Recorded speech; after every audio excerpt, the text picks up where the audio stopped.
রহমানির রহিম।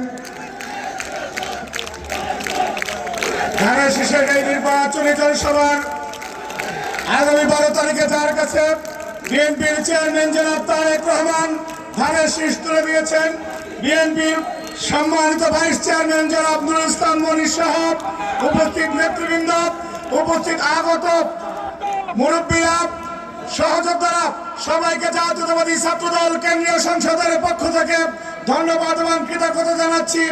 আমি বক্তব্য রাখবো না, মনি ভাই বক্তব্য রাখবেন।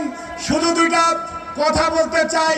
পবিত্র কোরআনে যে 6666 খানা আয়াত, এর কোনো একটা আয়াত যদি আমরা না মানি তাহলে কি পরিপূর্ণ মুসলমান হতে পারবো? সূরা বাকারার 208 নম্বর আয়াতে বলেছে, হে মুমিনগণ, তোমরা পরিপূর্ণভাবে ইসলামে প্রবেশ করো। কিন্তু আমরা দেখেছি একটি ইসলামী দল যারা দাড়িপাল্লা নিয়ে নেমেছে, তারা ক্ষমতায় যাওয়ার জন্য আগে বলেছিল শরীয়ত আইন চায়, এখন বলে ওই আইন চায় না।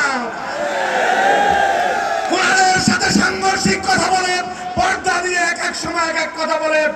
আজকে বাংলাদেশে ইসলামের জন্য যারা 2013 সালের 5ই মে রক্ত দিয়েছে, হেফাজতে ইসলামের আমির আল্লামা শাহ মোহাম্মদ মহিবুল্লাহ বাবুনগরী বলেছেন, জামাতের সাথে ইসলামের কোনো সম্পর্ক নাই। সুতরাং জামাতের ইসলাম মদিনার ইসলাম না, এই ইসলাম মওদুদির ইসলাম। এই ইসলামের সাথে মুসলমানের কোনো সম্পর্ক নেই। এই হলো বক্তব্য। সুতরাং 12 তারিখের মার্কা ধানের শীষ মার্কা।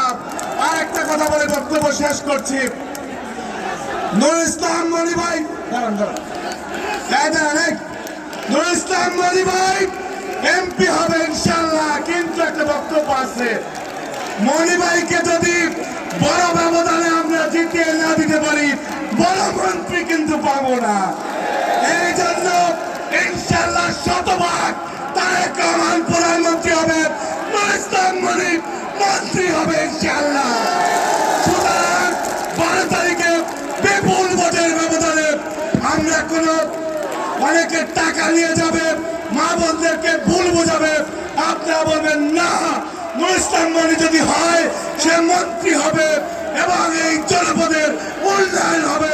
সুতরাং বরগুনার স্বার্থে আমরা বিবেককে জাগ্রত করে আগামী 12ই ফেব্রুয়ারি আমাদের মার্কা ধানের শীষ মার্কা, নুরুল ইসলাম মনির মার্কা ধানের শীষ মার্কা, আগামী বাংলাদেশের প্রধানমন্ত্রী তারেক রহমানের মার্কা ধানের শীষ মার্কা। সবাইকে ধন্যবাদ।